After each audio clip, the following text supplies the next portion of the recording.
You came to LA this week to peek into the future. But if all you want is next generation, you're in the wrong place. Because what you'll see from Nintendo is not just next. Instead, it's what's absolutely new. What we're unveiling is the next leap in gaming to a place where playing is no longer just about looks. It's about the feel. Where it's no longer confined to just a few. It's about everyone. And most of all, the next leap is not about what you see, because what you see is not always what you get. The next leap is about playing, because playing is believing.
2 years ago at E3, we pulled the curtain back on Nintendo DS, and many said, huh? Last year at E3, we uncaged Nintendogs, and many asked, really? Then 9 months ago at the Tokyo Game Show, we revealed how we, from Nintendo, will change game control forever. And a lot of people said, well, we'll see. Fair enough, because today you will see, and tomorrow you'll start to feel. Welcome to the next leap in gaming and Nintendo's 2006 media briefing, where we have answers to some questions, but deliberately not to all. Because our purpose this week is not to fill your left brain with information, but to jolt your right brain with inspiration. Let me start with a couple of questions for you. Do you know anyone who's never watched TV, never seen a movie, never read a book? Of course not. So let me ask you one more question. Do you know someone, maybe even in your own family, who's never played a video game? I bet you do. How can this be? If we want to consider ourselves a true mass medium, if we want to grow as an industry, this has to change. And today, change begins here with a new console, just as it already has with a new handheld. So let me explain. Let me begin with what I'm guessing are a few of the main questions on your mind. First, the system. Why did you make it so different? And by the way, how much will it cost and when can I get it? Oh yeah, and what's the backstory about that name? And finally, what about the games and which developers are on board with us? As many of you know, Nintendo's way is to challenge conventional thinking, not just for the sake of doing things differently, but to do things better. The graveyard of any industry is filled with the headstones of companies who decided to keep doing things the same old way, playing only on the margin, making things just a little bit better. That strategy works for a while, but ultimately it's fatal. Over the years, our industry has come to accept progress simply by what's on the screen. I know many of you were in our audience back in 1996 when Super Mario 64 jumped to life in true 3D. And you said, man, that looks great. But that leap to a revolutionary form of gaming wasn't really about the looks. Even then, it was about the feel. Moving your character and your viewpoint independently in any direction, all in real time. And the memory of that moment was also the starting point for Wii. In the same way that Super Mario 64 changed everything, we asked, how do we make games that feel entirely new all over again? This week, every one of you will feel our answer. As for date and price, we believe it's in our best interest to keep the details private for just a while longer. But for now, let me just restate that we will give you more fun for less money, and you'll be playing Wii in the fourth quarter of 2006.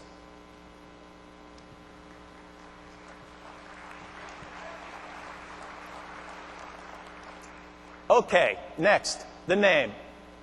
First, we want to thank everyone who wrote good things about it the day you heard it. Both of you.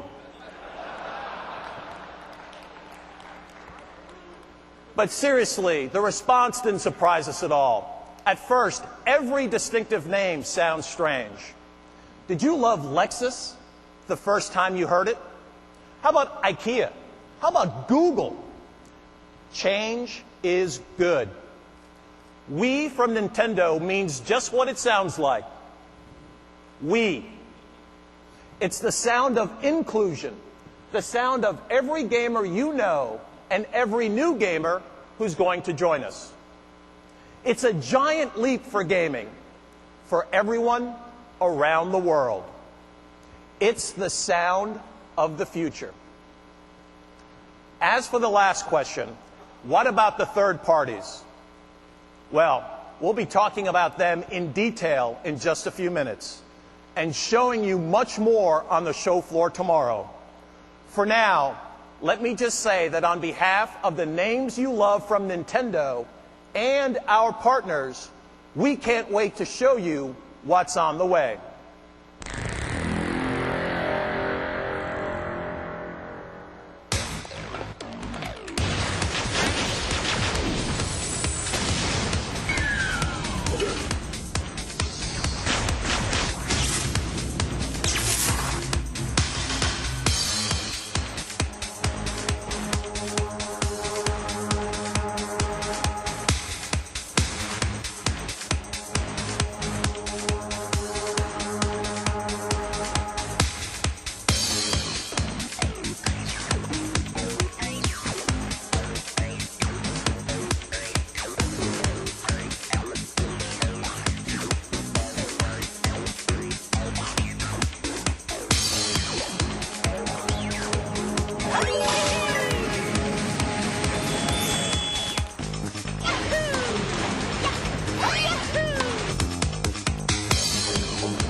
I think you may have recognized that last game.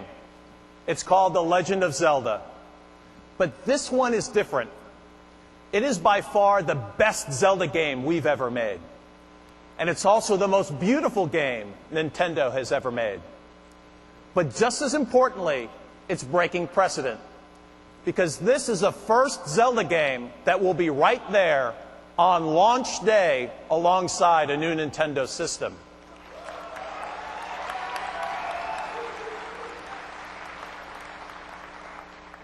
How good is that? I know you'll make that judgment for yourself, but there's no better time for a first look than right now. So please welcome Nate and Bill from Nintendo of America to host the world premiere of The Legend of Zelda: Twilight Princess, playing on the new Wii.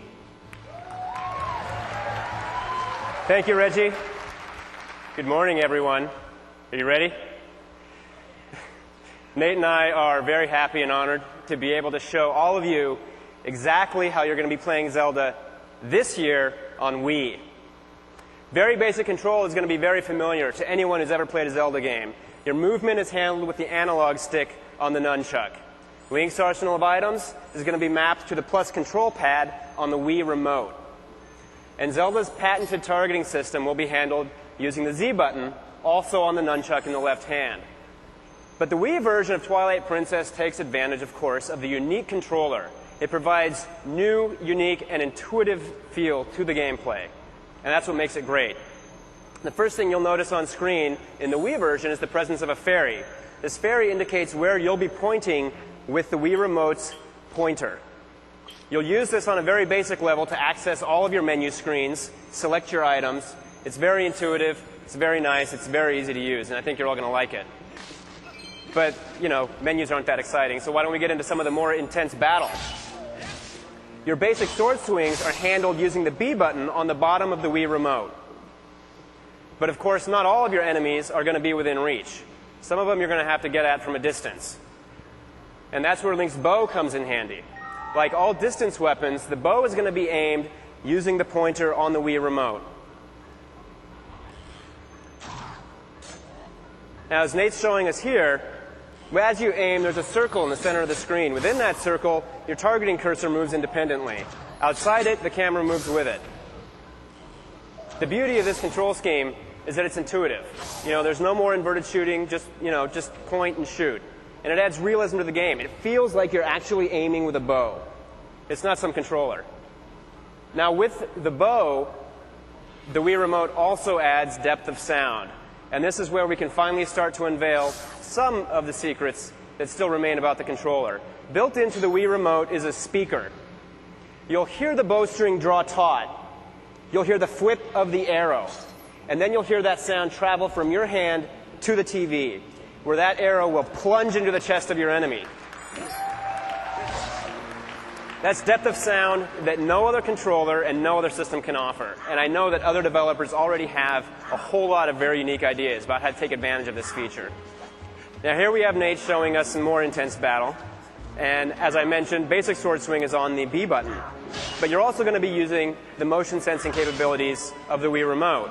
A quick jab with the Wii Remote, and Link does a shield shove, knocking your enemy silly. And the great thing is you feel the impact of that shove with the built-in rumble feature. Now watch... Oh, Nate's already taken care of him, so we'll do that later. With the boomerang, you'll also be using the pointer to aim. So what we're going to show you here is some basic Zelda puzzle solving. It's the same type of thing that you've come to experience in Zelda games, the same type of thing you've come to expect. Twilight Princess is going to feature a great deal of it. And of course, the classic Zelda chime is also going to be heard on the speaker on the Wii Remote. Now what we're showing you here today is just a very simple, stripped-down version of a single dungeon. A tiny little area of a single dungeon, and probably what's going to be one of the greatest Zelda games ever. So if Nate can take care of these guys with his bow here really quickly. Oh, Nate. Oh, you're the only person in America who's played this game and you still can't do this? Come on. One other thing you can do is you can pick up crates with the A button on the Wii Remote, and then when you want to throw them at your enemy, you just give a quick chuck with the nunchuck. So like I've mentioned, the nunchuck, obviously, again, has built-in motion sensing capability, independent of the Wii Remote. You've got two different controllers, two different motion sensors, and that allows for a lot of freedom with unique control styles. You'll notice here that Link's iron boots also make a return. But these boots aren't just going to weigh you down this time around. If you watch here, they're actually going to lift you up.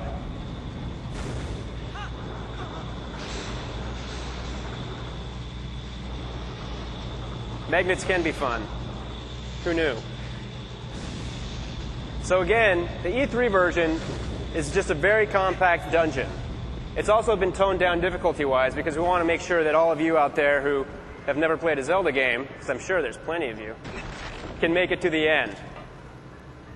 But now that we've talked about the basics, we'll kind of let Nate run through, show us some more intense battles, and then take you to the end and see what else we have to show you.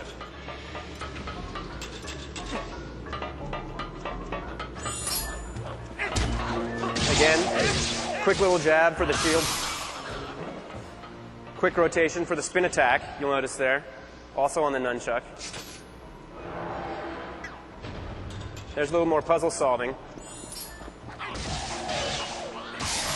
So again, quick rotation with the nunchuck for the spin attack, and then you just stab down with the nunchuck, and Link will do his down thrust, finishing your enemies off. And let me tell you, that feels really good.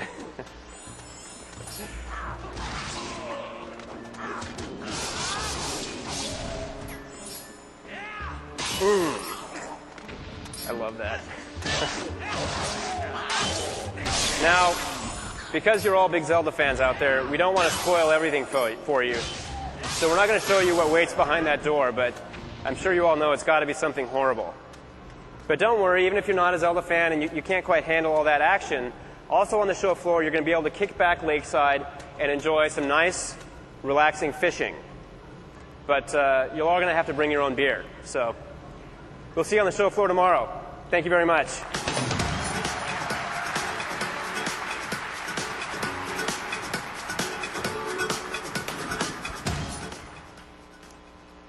This Zelda, of course, is the first ever to feature unique freehand control. But tens of millions of Nintendo GameCube owners around the world will also be playing this game on their systems. That's because here in the Americas, Nintendo will launch two different versions, one for GameCube and another for Wii, on the same day our new console launches. Even as technology advances, one thing will never change. The name of the game is still games. How many times have you heard Nintendo say it? But actions speak louder than words, so let's look at some games. Samus is back, and Metroid Prime 3 Corruption. You'll not only do more running and gunning, but both the Wii Remote and Nunchuck controllers, each with its own motion sensor, will pump up your heart rate like never before. It's both the new Metroid and the most intuitive first-person shooter ever. And Mario is back too.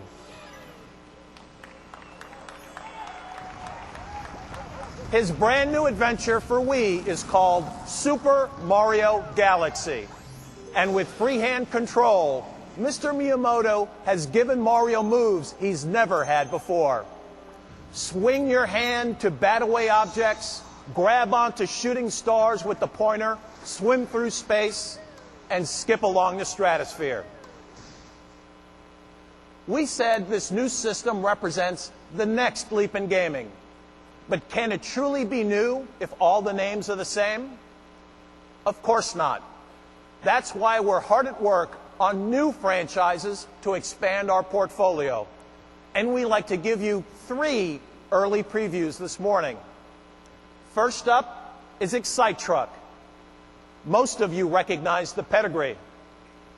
But what you won't recognize is the method of control. Remember how you always tilted the controller like handlebars when you played Excite Bike? Well, now you're holding the steering wheel of a big damn truck. And the terrain deforms beneath you in real time.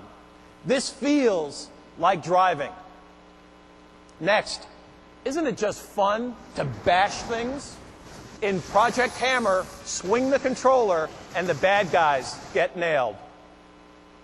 But what happens if the bad guy is Mother Nature? Survive or not, it's your call in Disaster, Day of Crisis. Come feel the panic and bring the catastrophe under your control. Obviously, game creation inside Nintendo is important. But just as important is what's coming from our great third-party partners around the world. Independent developers have been hard at work in Japan.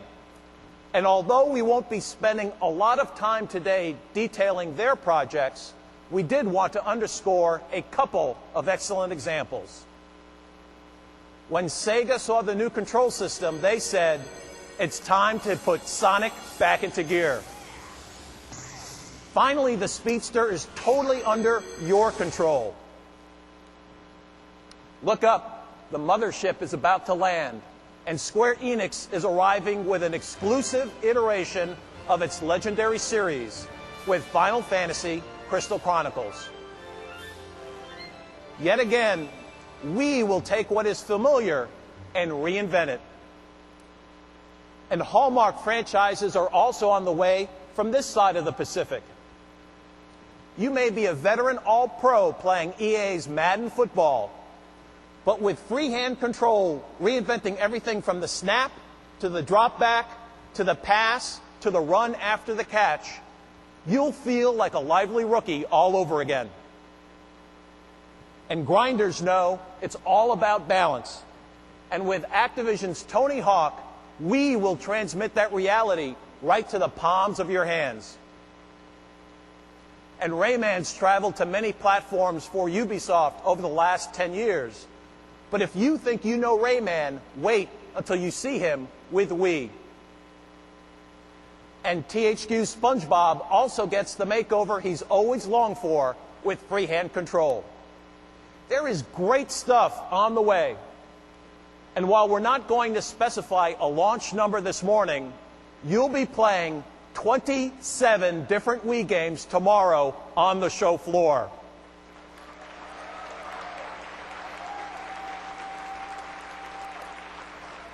And seeing even more on video.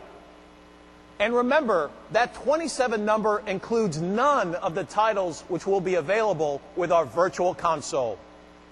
Until you get the controller in your hand, you're nowhere near feeling what this is all about. Today, all we can do is show you examples. So let's bring another one to life right here on this stage. I'd like to introduce Xavier Poix and Roman Campos Aurelia from Ubisoft in France to take you through the new franchise exclusive Red Steel. Good morning, everyone. My name is Xavier Poix. I'm the studio director of Ubisoft in Paris, where Red Steel is being developed. And joining me on stage is our lead game designer, Roman Campos Aurelia. We are really very excited to be here today to debut Ubisoft's Nintendo Wii exclusive launch title, Red Steel. Red Steel is the first-person action game set in both USA and Japan, in which the player will have to learn to master both modern firearms and the katana sword, taking, of course, full advantage of the Wii controller. Roman, as you can see, is using the nunchuck controller in his left hand to move, and is able to look around and to fire his gun with the other controller simply by pressing the trigger button. With the Wii controller, you can handle the gun the way you want, and at the first time, simply by moving your hand, like in real life. So, if you want to play it gangster style, you can. And it is the same to open a door. As you have seen earlier, there is no button to push. Do it like you do at home. Just turn your hand or push the door very hard. For the very first time in a game, you will really feel like both your hands have entered the screen. You are in the game. As you can see through the demo, you should at least. There are many graphical details. Yeah, it comes back. Yeah. So I don't know if we will start that you have many graphical details from destructible environments, explosions, real-time physics, soft bodies, which really help to create an immersive experience for the player.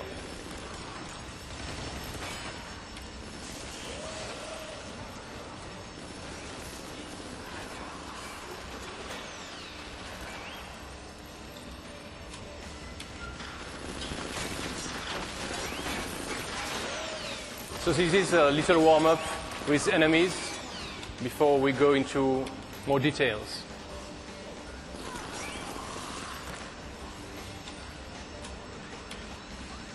So now let's play Pachinko. The game will feature a variety of handguns and semi-automatic weapons, shotgun of course, as you will see. And now we'll be speaking more precisely about IA in the game. So once again, destructible environments, And enemies, surprisingly in a game, really care for themselves. That means that depending on their level of trust, they will hide themselves, they will go for cover, and they will try to attack you from the back and try, of course, to control the situation. That will help to keep the action fast-paced.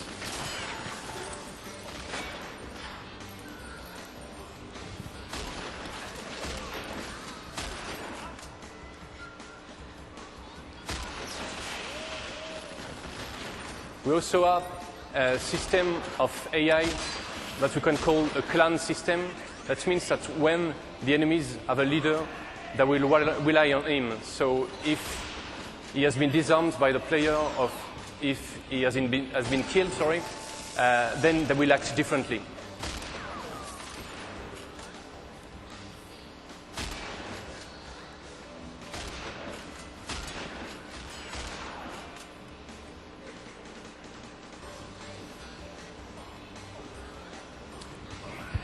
So now, Roman is going to show us a feature of the game, which is called the freeze shot.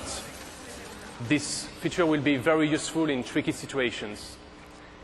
So simply by holding a button, the player will be able to freeze time, and then will be able to tag weak points on enemies.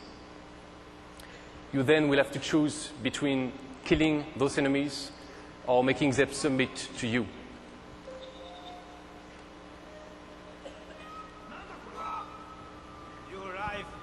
In this scene, you will be able to see the freeze shot.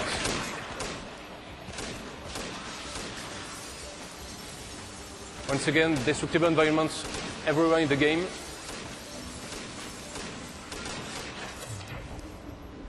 The one woman will tag the weak points, disarming or killing.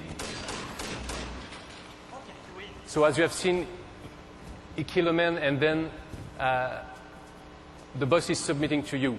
Then you can decide on what you want to do. Sit down, for instance, like this. Just simply by moving your left hand to indicate what you want him to do. We have God raise. Oh. Little surprise. Collateral damage on the boss. Roman will now have to take on his next enemy. And for that, he will have to draw his sword.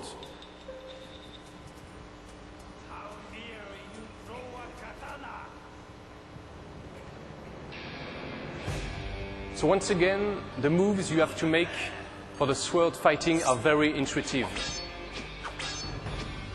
You can block with your left hand and slash with your right hand in any direction.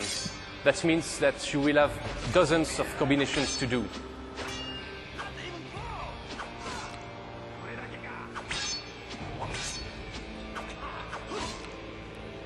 This will be very easy to handle, thanks to the Wii controller, but of course very hard to master.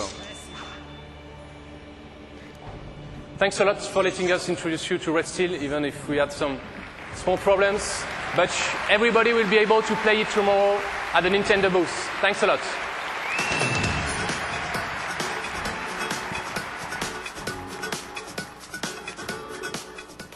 Thank you, Xavier and Roman, for the demonstration. We want to switch gears now from what's going to be hot tomorrow to what's hot right now, Nintendo DS. Please welcome our Senior Vice President of Marketing and Corporate Communications, George Harrison. George?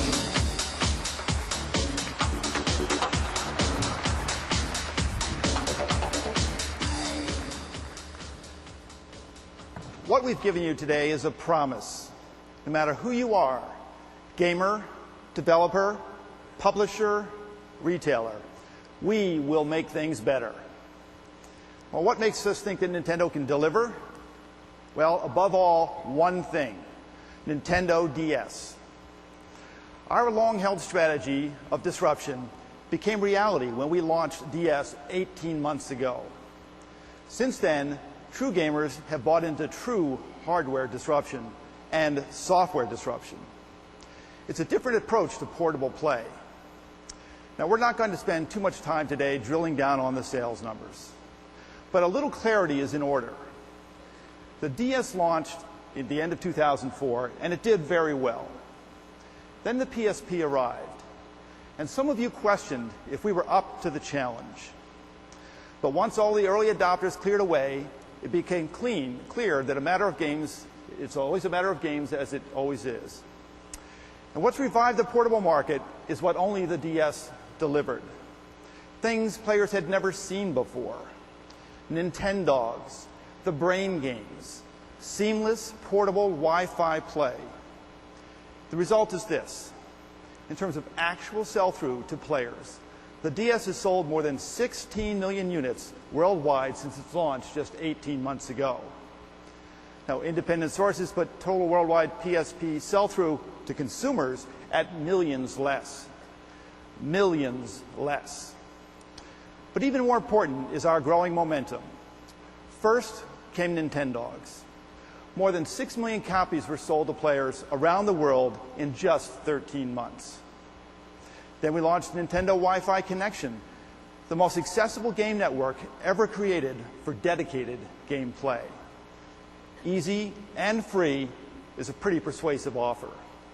And the player response proves it. 1.3 million discrete Wi-Fi connection users so far, totaling over 40 million gameplay sessions. And all this in less than half a year. But maybe the strongest wave of all has just reached our shores. 3 weeks ago, the first brain game launched here in North America. This, after the 3 versions in Japan sold through to more than 5 million players. Over a third of them over the age of 35. Now, it's too soon to tell if our ultimate success will match Japan's. But we do know that our sales of Brain Age over the first 3 weeks, now totaling about 120,000 units, is even more than what we saw in Japan. And we expect to leverage that same appeal with a wider spectrum of games that we're calling touch generations.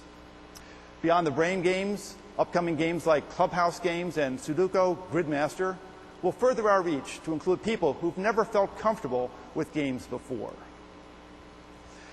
For DS, we're simply not letting up. In just a few weeks, the newest handheld sensation arrives here in America. Nintendo DS Lite. It's smaller, lighter, and brighter than the original. And if the Japan experience is any teacher, it will be even more popular than the original.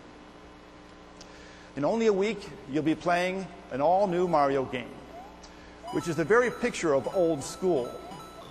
The environments, the characters, and motions look familiar, but with new spinning blue shells and the ability for 2 players to pit Mario against Luigi wirelessly, this is a brand new Mario game, which will appeal to brand new players. The Pokemon are coming too. In Pokemon Blue Mystery Dungeon for the DS and a companion Red Mystery Dungeon for the Game Boy, you don't play with the Pokemon, you are the Pokemon. These games, which have already sold through 1.4 million copies in just 6 months in Japan, arrive here on September 18th. Now, other Hall of Fame Nintendo names are also on the way, including Yoshi, Star Fox, and Diddy Kong. And I know that if you're a Final Fantasy fan here in the West, there's always been something missing in your life. Final Fantasy III. Well, prepare to be fulfilled. The legendary title is coming to America on the DS, complete with a compelling storyline, but made even better with improved 3D graphics. And one more legend is also going global. Tony Hawk's Downhill Jam has him recruiting the best downhill skaters from around the world. But you can also connect directly to the best Hawk players around the world. And thanks to the Nintendo Wi-Fi connection, you can chat on voice over IP at the same time. Perhaps best of all, DS is also getting its own exclusive Zelda title, The Legend of Zelda: Phantom Hourglass. Picking up where Wind Waker left off, you'll now use your DS stylus to direct sailing, swordplay, and even the path of your boomerang. The DS is set to soar to the next level.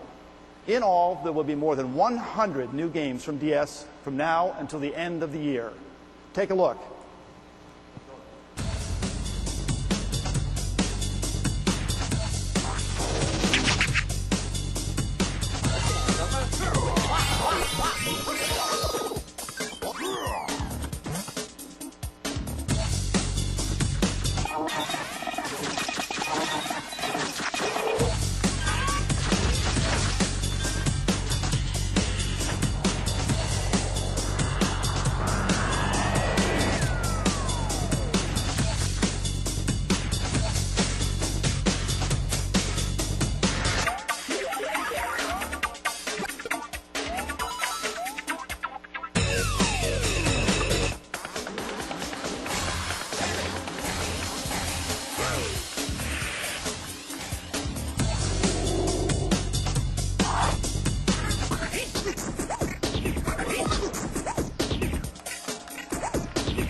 Ladies and gentlemen, please welcome Mr. Satoru Iwata.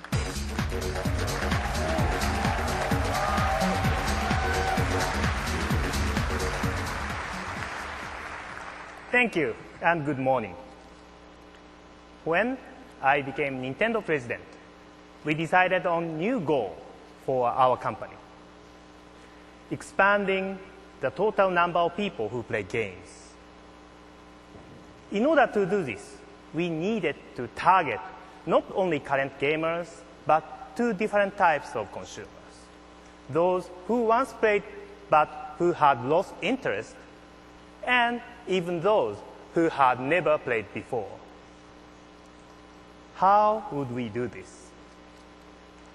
The industry has always tried to improve in the same direction with games that are more gorgeous and more complex. But in order to approach lapsed or former gamers and non-gamers, these types of games cannot serve our purpose.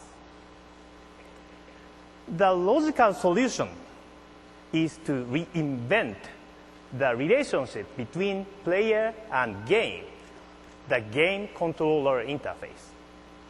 We believe this approach can appeal to a much broader audience, but also excite core gamers. This is important because core gamers always represent our most important audience. Our first implementation was Nintendo DS. Like many disruptive innovations, at first, it confused some people. But these people began to understand when they started to pet their puppies with a stylus and talk to them through the microphone. Next in Japan, we launched the first of the brain games. They have already been played by millions of people who never tried a video game before. Many people in our industry thought these consumers were impossible to reach. But now, the trend is spreading to the Western world. So, how do we continue this strategy with Wii?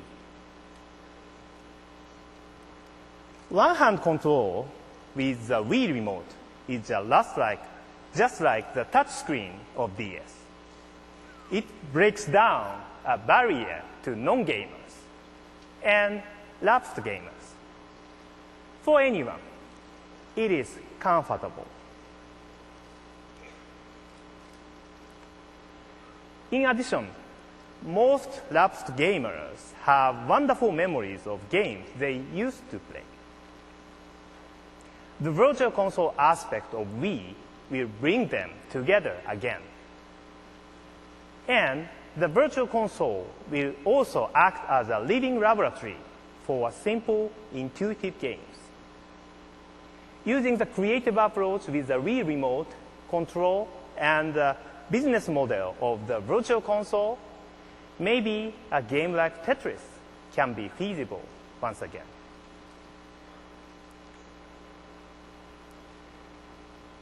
In the past 20 years, as game systems improved in functionality, there were also downsides.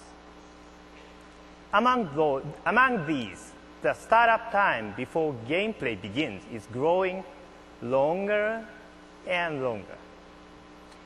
I have been planning, developing, and playing games for a long time, and I still love all of this.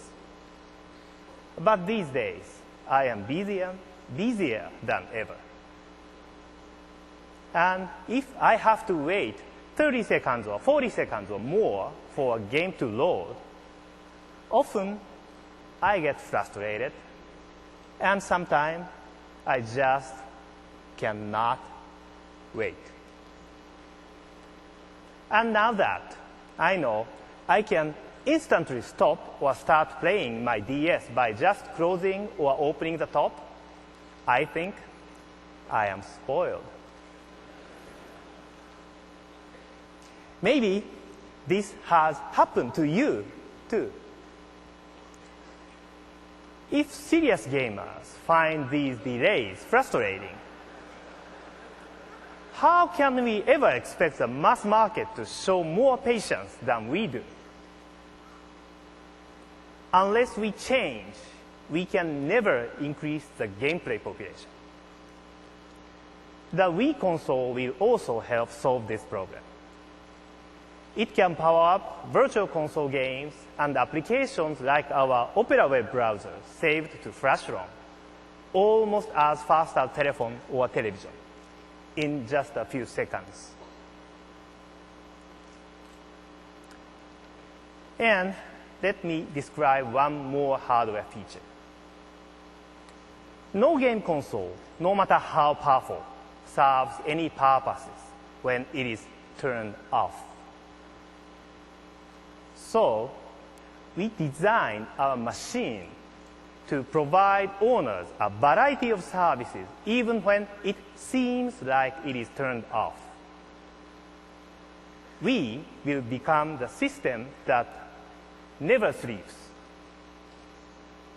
Using a design called WeConnect24, the console automatically enters standby mode without the fan running, but still operating key functions and using about the same power of a miniature light bulb. Importantly, this means the Wii console can be constantly connected to the internet. For you hardcore gamers, this means developers can push a new weapon or vehicle or level to you even while you sleep. For beginning gamers, just starting with something like Animal Crossing, anytime the console is in standby, they may return to find that a friend has visited their village and left a message or a gift. And other developers will configure their games so that players will receive the game elements or information that the designer wishes. And programmers won't need to write a single line of code. Networking software is included in the hardware. And developers can decide to add these functions at any time. What we are aiming for is a system that is new every day. Then, finally, the most difficult job is to reach people who have never played before. To approach them, we need to remove several walls. New controllers and virtual consoles are important, but most important is software that these people will really want to play. These games would allow core gamers and non-gamers to happily and immediately compete against each other. What kind of game can do that? Among the examples you will play tomorrow is Wii Sports. This is a combination which will include tennis, golf, and baseball in one package. It will be available on launch day. Beginning players will find control with the Wii remote intuitive and appealing. Serious gamers will find it a surprising way to attempt something they already done many times before. Expanding the game audience with Wii means increasing the number of people in any household who are involved with games. Today, there are people who play and people who do not. We will help destroy that wall between them. Regardless of age, gender, and game experience, anyone can instantly understand Wii. And we can provide anyone with fresh, new experiences. Every day, there is something new. For everyone, every day. This is our answer. Thank you very much.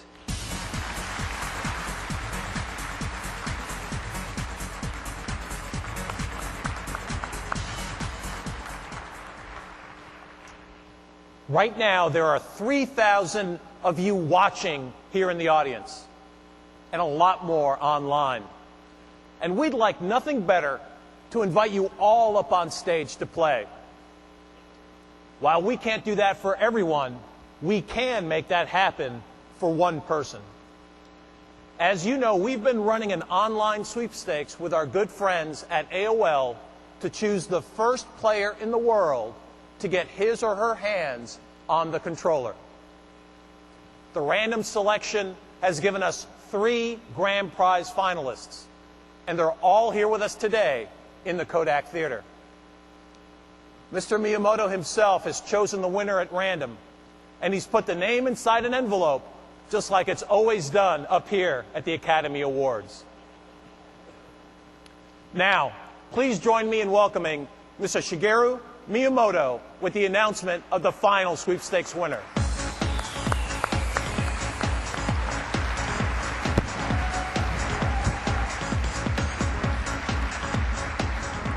Thank you, Reggie. But before I pick the winner, I should explain how we will play. Tennis, anyone? Control is simple and intuitive. Even your mom can play. Just grip the Wii remote like a tennis racket. I'll show you. Let me explain in Japanese.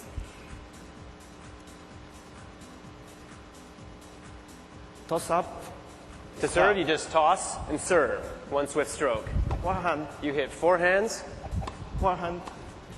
backhands. Robin. You can swing low to high to hit lobs. Top spin. Twist the remote as you're swinging for top spin or back spin.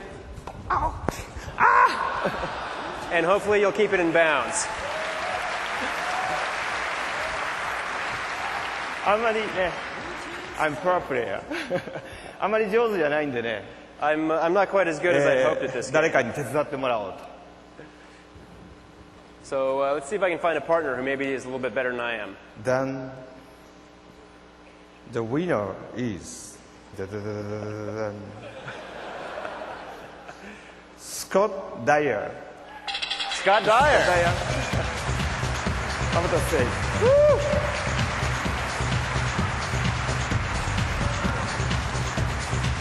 Congratulations. Congratulations. Please join Mr. Miyamoto. Congratulations. May I ask you to be my partner in the next game? Yes. Why don't you stand on the other side of Mr. Miyamoto?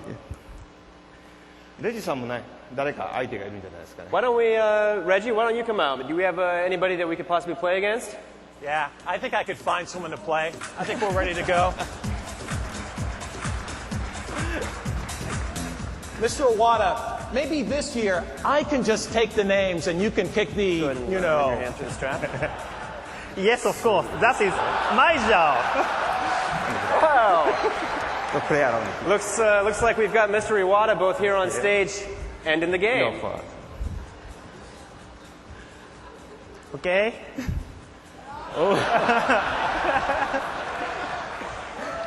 Who's that handsome devil?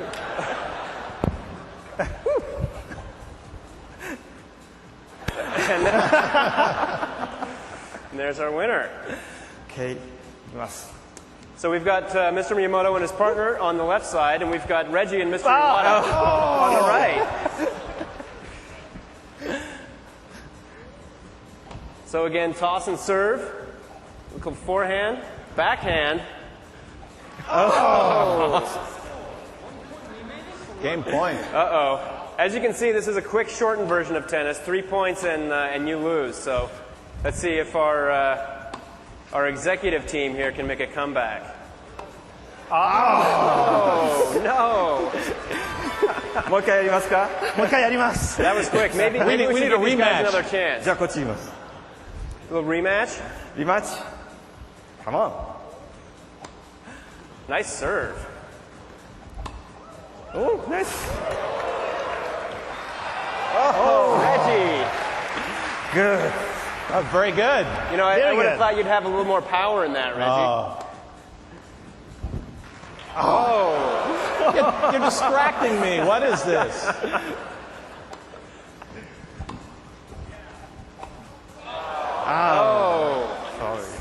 Here we go. Okay, it's your serve. I sense a comeback.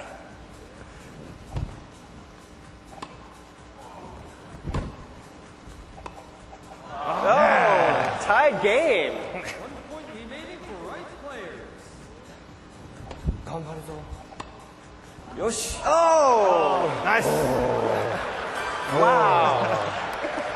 Mr. Miyamoto, you pulled it out in the end. What a shot. Very good. We'll gather in the middle.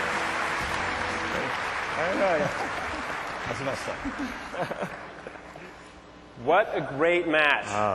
Now, of course, Scott got his chance on stage here today, but all of you are going to be able to play tennis tomorrow on the show floor. Just be sure to wear some loose clothing so you can really get into it. Thank you very much. Thank you. Thank you very much. See you tomorrow.